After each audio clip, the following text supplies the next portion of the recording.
আসসালামু আলাইকুম। আপনার সবাই কেমন আছেন? ক্লাসগুলো কেমন লাগছে একটু বলবেন। আর আমি সিলেট বিভাগ সম্পর্কে আলোচনা করছিলাম। গত ক্লাসে আমরা সিলেট বিভাগের জনসংখ্যা, আয়তন, ঘনত্ব এগুলো সম্পর্কে জেনেছি।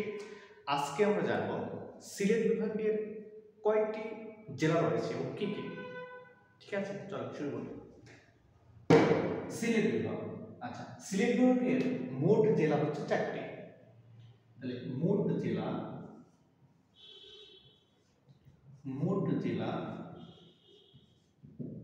4টি।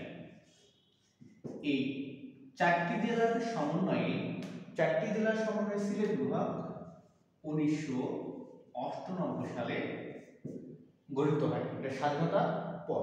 ঠিক আছে, এই 4টি জেলা কি একটু দেখে নিই আমরা। 1 নম্বর সিলেট।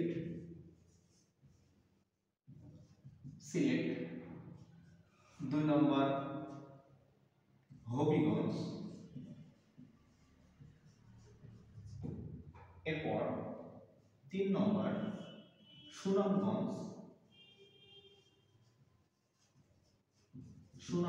এবং 4 নম্বর মৌলভীবাজার।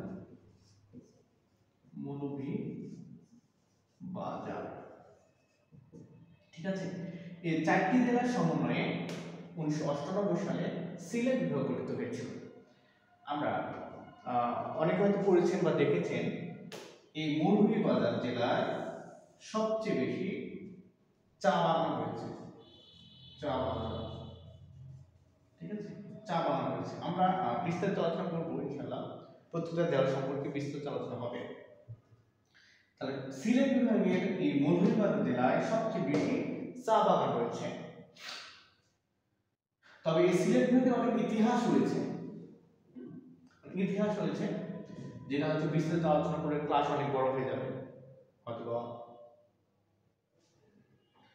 আচ্ছা, আমরা হচ্ছে এই 4টা সমন্বয়, এটা সিলেট, হবিগঞ্জ, সুনামগঞ্জ এবং মৌলভীবাজার সমন্বয়ে সিলেট বিভাগ গঠিত হয়েছিল।